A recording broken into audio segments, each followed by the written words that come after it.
Let's talk about maple. This is a big year for maple. Maple is a very important wood to Taylor guitars and really to guitars in general. Why is that? Well, it grows domestically. It's a big deal. It's easier to get to. Hard to get to some of these woods in foreign countries with sometimes interesting governments and regulations and dictators who want to take bribes and stuff. Maple grows in the Pacific Northwest, Canada, places we can go and do business with. There's lots of it. Now, there's not a lot of it that looks like this. This is awfully pretty. This is the stripy flamed maple. We're still kind of finding these trees when we can and using those because we know that this will draw people in. We have built more maple guitars than anybody. Taylor Guitars has built maple guitars for a long time and a lot of them, but we want to build more. And we feel that maple has not gotten its fair shake in the industry. Because here's what generally has happened over the last, 60 years. Guitar companies were building guitars designed around mahogany and rosewood, other woods like that.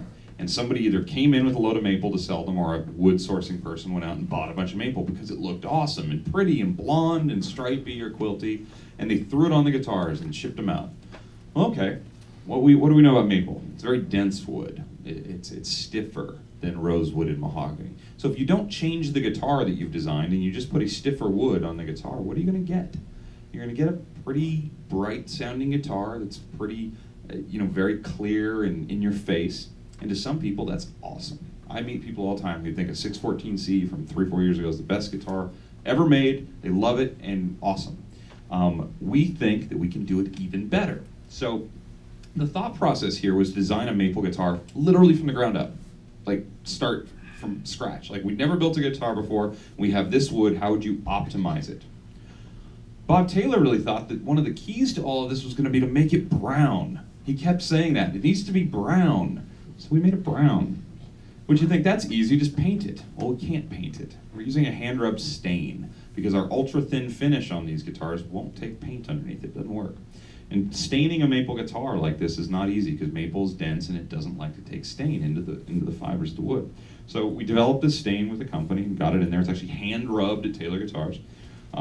Andy Powers, head luthier, he was really worried about, how do we make this guitar still sound like Taylor, still react like we want it to, be able to build a lot of them, but give maple that fair shake. So it was the bracing.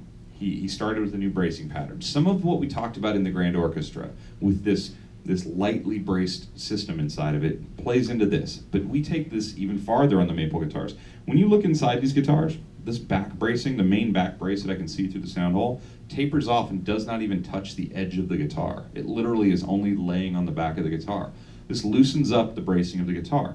All of the 600 series, the 612s, the 610s, the 616 CE, have side bracing. Side bracing all the way around. So the sides are really stiff, but we loosely brace the top, we loosely brace the back. That's so maple can really move as it wants to. So maple sounds like rosewood now, right? No. It still sounds very much like maple. It's a maple guitar. The characteristics of maple: quick decay, notes die off fast, they get out of the way of each other. A very big fundamental note. You're going to hear the fundamental of the note you play without a lot of overtone and mud. It's still maple. But I think that this is giving maple a little bit deeper tone, a little bit more full tone of what it can offer. We went even farther than that. Hold on, Kenny. Hold on. Hey.